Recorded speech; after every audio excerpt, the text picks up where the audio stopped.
नमस्कार, आप देख रहे हैं आप तक न्यूज में आपके साथ हर्षिता जौहरी। आइए रुक करते हैं देश प्रदेश से जुड़ी तमाम खबरों की ओर।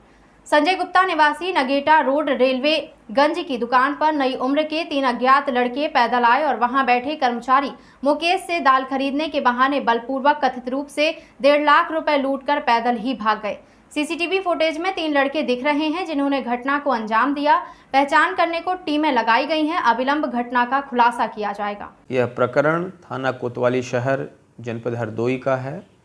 इसमें पुलिस को सूचना मिली थी कि एक दाल विक्रेता हैं संजय गुप्ता, जिनके दुकान पे उनके कर्मचारी मुकेश बैठे दाल बेच रहे थे।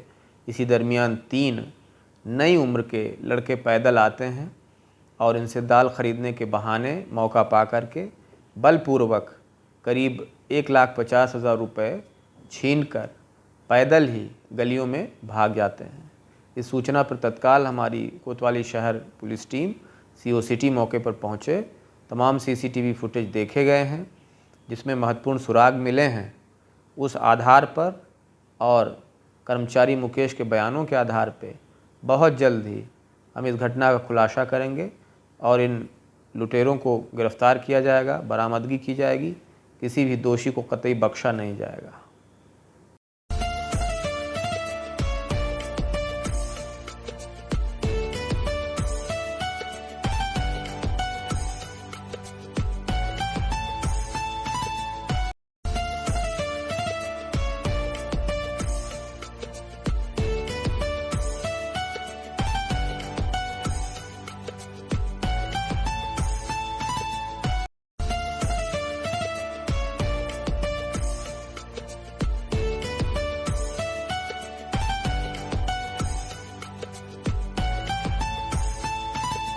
कर्णावती नदी में पैर फिसलने से 2 नाबालिग बच्चों की डूबने से मौत हो गई।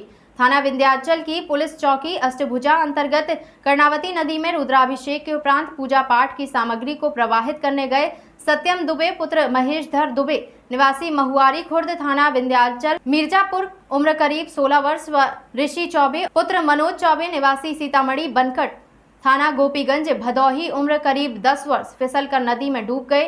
थाना स्थानीय ग्रामीणों की मदद से उपरोक्त दोनों बच्चों को नदी से बाहर निकाला गया, जिन्हें इलाज के लिए सीएचसी विंध्याचल ले जाया गया, जहां से चिकित्सकों द्वारा जनपदीय चिकित्सालय सदर हेतु उन्हें रेफर कर दिया गया।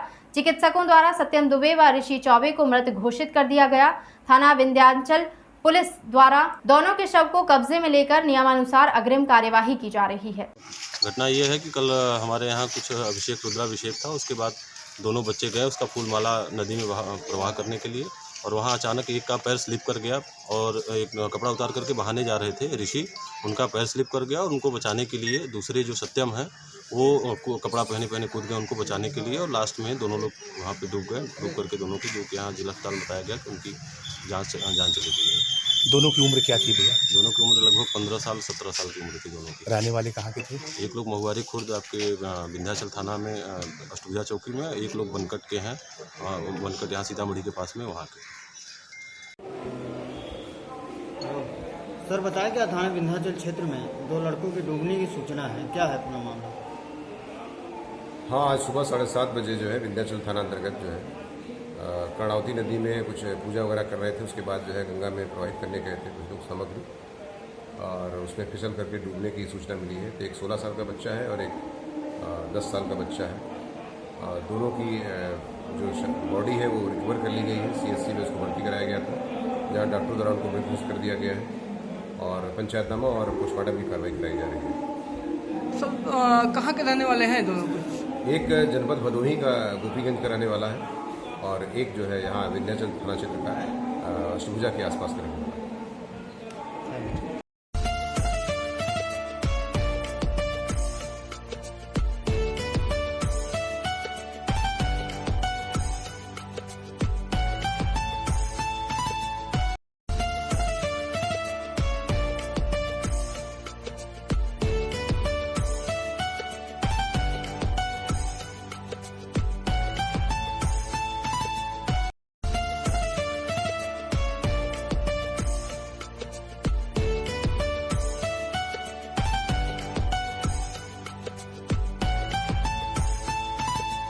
नालंदा के बिहार शरीफ स्थित ग्रेविटी ग्रिल्स होटल में बिहार फैशन आइकॉन रेलवे की प्रेस वार्ता हुई संपन्न।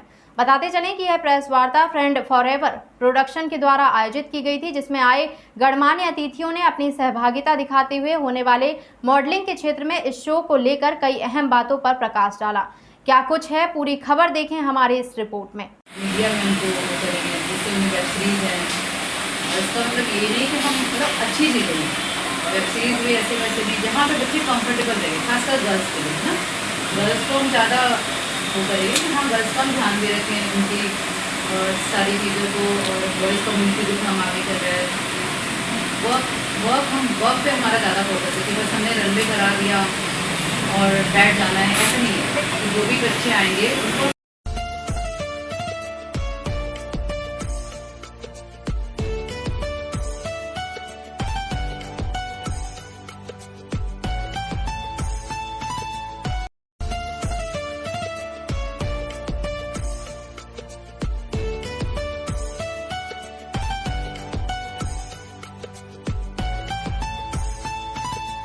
रतलाम के बड़बड़ रोड स्थित होटल व मैरिज गार्डन संचालक द्वारा नाले पर किए गए अतिक्रमण को लेकर आज प्रशासन ने बड़ी कार्यवाही को अंजाम दिया। कलेक्टर कुमार पुरुषोत्तम के द्वारा एक आदेश जारी करते हुए नाले पर पुलिया निर्माण के मामले में शर्तों के उल्लंघन पर पूर्व में दी गई अनुमति निरस्त करते हुए पुलिया निर्माण तोड़े जाने का आदेश जारी किया गया था, जिस पर जिला प्रशासन व नगर निगम की संयुक्त टीम द्वारा नाले पर अतिक्रमण को तोड़ा गया। बता दें कि शहर के बरबड़ क्षेत्र में नाले पर पुलिया बनाए जाने के लिए दी गई अनुमति की शर्तों के उल्लंघन की शिकायत कलेक्टर को की गई थी।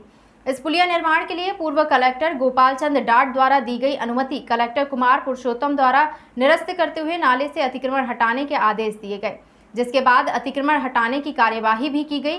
तहसीलदार शहर द्वारा की गई जांच में शर्तों के उल्लंघन के साथ मौके पर 360 वर्ग फीट शासकीय भूमि पर अधिक निर्माण किया जाना पाया गया। कलेक्टर कुमार पुरुषोत्तम द्वारा हनुमान ताल सुरक्षा के मद्देनजर पूर्व में दी गई अनुमति को निरस्त करते हुए निर्मित की गई पुलिया के निर्माण को तोड़े जाने के लिए आदेशित किया गया था। इस संबंध में एक शिकायत प्राप्त हुई थी, जिसमें कलेक्टर साहब द्वारा एक आदेश किया गया है कि इस नाला जो है अवैध तरीके से निर्मित किया गया है। जो अनुमति प्राप्त हुई है उसके अलग इसका निर्माण किया गया है। इसके संबंध में इसको तोड़ने की कार्रवाई कर रहे हैं।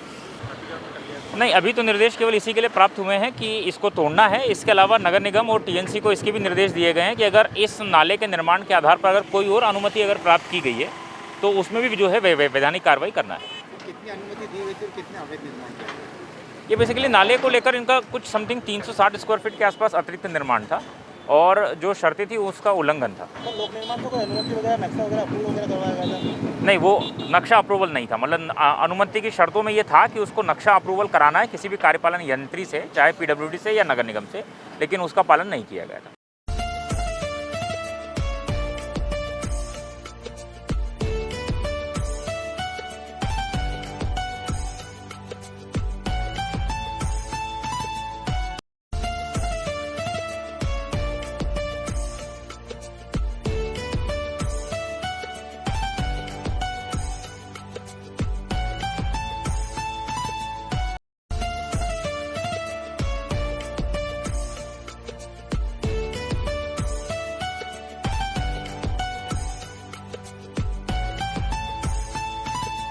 भाई बहन के पवित्र प्यार का त्योहार रक्षाबंधन रविवार को मनाया जा रहा है। कोरोना के कारण बाजार में रौनक कम ही दिखाई दे रही है।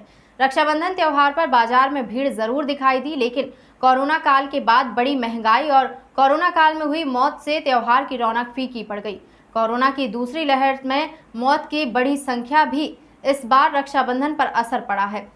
लोगों का कहना है कि त्योहार पर उमंग उत्साह नहीं है, क्योंकि कहीं किसी की गरीबी तो किसी की रिश्तेदारी में मौत जरूर हुई है। ऐसे में हर परिवार में इस बार गमी का माहौल है। कई भाई बहन भी इस कोरोना की दूसरी लहर में बिछड़ गए, इसलिए इस बार की राखी वैसे भी उमंग और उत्साह वाली नहीं है। इसके अलावा राखी व्यवसायियों पर भी महंगाई के कारण व्यापार पर असर पड़ रहा है। इस बार शहर में भी राखियां बनाने का काम कम हुआ है। ऐसे में राखी व्यापारियों को अहमदाबाद से लाना पड़ा, जिसके कारण पहले से ही महंगाई और फिर पेट्रोल डीजल महंगे होने से ट्रांसपोर्टेशन के खर्चे इस बार राखियां काफ़ी महंगी हैं। लोग राखियां भी कम खरीद रहे हैं। फिलहाल के लिए इतना ही। खबरों का सिलसिला लगातार जारी है। आप बने रहें आप तक न्यूज़ के साथ। नमस्कार।